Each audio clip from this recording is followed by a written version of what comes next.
మనం వారంలో 7 రోజులు చూస్తూ ఉంటాం. కానీ ఒకరోజు మాత్రం అందరికీ ప్రత్యేకంగా కనిపిస్తుంది. అదే మంగళవారం. కొంతమంది ఆ రోజు ఉపవాసం ఉంటారు. కొంతమంది ఆలయాలకు వెళ్తారు. ఇంకొందరు మాత్రం మంగళవారం కొత్త పని మొదలుపెట్టకూడదు అంటారు. అసలు ఈ నమ్మకాల వెనుక నిజం ఏమిటి? మంగళవారం నిజంగా శుభమా? అశుభమా? ఎందుకు ఈ రోజునే హనుమంతునికి, అమ్మవారికి ప్రత్యేక పూజలు చేస్తారు? మంగళ గ్రహానికి ఈ రోజుతో సంబంధం ఏమిటి? ఈ వీడియో చివరి వరకు చూస్తే మంగళవారం గురించి చాలా మందికి తెలియని విషయాలు తెలుసుకుంటారు. మంగళవారం అనే పేరు ఎలా వచ్చింది? మంగళవారం అనే పేరు సంస్కృతంలోని మంగళ అనే పదం నుంచి వచ్చింది. ఈరోజు మంగళ గ్రహానికి సంబంధించిన రోజు అని ప్రాచీన భారతీయులు భావించేవారు. ప్రపంచంలోని అనేక దేశాల్లో కూడా ట్యూస్డే అనే పేరు యుక్తదేవత లేదా మంగళ గ్రహంతో సంబంధం ఉన్న దేవుని పేరుతో వచ్చింది. అంటే వేల సంవత్సరాల క్రితమే ఈ రోజుకు ప్రత్యేక గుర్తింపు ఉంది. మంగళగ్రహం ప్రత్యేకత ఏమిటి? జ్యోతిష్య శాస్త్రం ప్రకారం మంగళగ్రహం ధైర్యానికి, శక్తికి, రక్తానికి, భూమికి, యుక్త స్ఫూర్తికి ప్రతీక.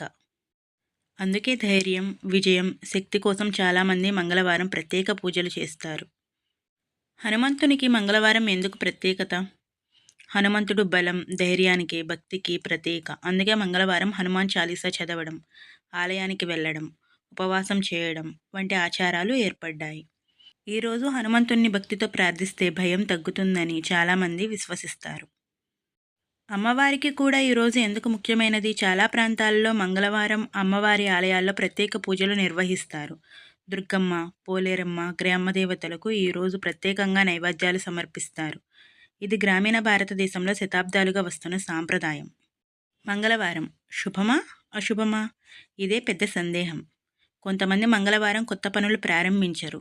మరికొంతమంది మాత్రం ఇదే రోజు కొత్త వ్యాపారం కూడా మొదలుపెడతారు. వాస్తవానికి హిందూ ధర్మంలో ప్రతిరోజు దేవుని దినమే. ఏ పని చేయాలన్నా దానికి సంబంధించిన ముహూర్తం, పరిస్థితులు ముఖ్యమైనవి. కేవలం మంగళవారం కాబట్టి అది తప్పనిసరిగా అశుభమని చెప్పే ఒకే నియమం లేదు. మంగళవారం ఉపవాసం ఎందుకు చేస్తారు? ఉపవాసం అనేది కేవలం ఆహారం మానేయడం కాదు, మనసును నియంత్రించడం, ప్రార్థనలో గడపడం, క్రమశిక్షణ పాటించడం కూడా దీని ఉద్దేశమే.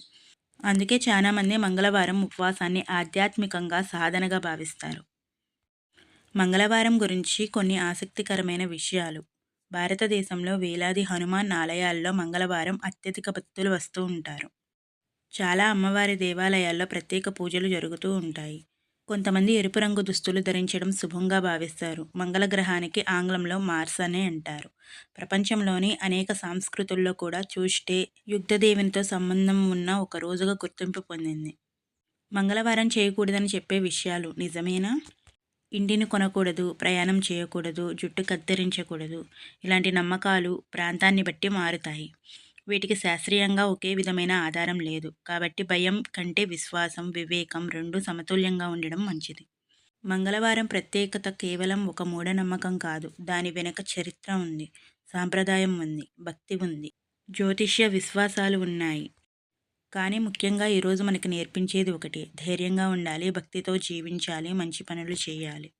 అదే మంగళవారం యొక్క అసలు సందేశం. ఈ వీడియో మీకు నచ్చితే లైక్ చేయండి, షేర్ చేయండి. ఇంకా ఇలాంటి ఆసక్తికరమైన విషయాల కోసం మన ఛానల్ సబ్స్క్రైబ్ చేసుకోవడం మాత్రం మర్చిపోవద్దే. మన వీడియోస్ చూస్తున్నారు కానీ ఒక్కరు కూడా సబ్స్క్రైబ్ చేయట్లేదు, లైక్ చేయట్లేదు. Please support this channel.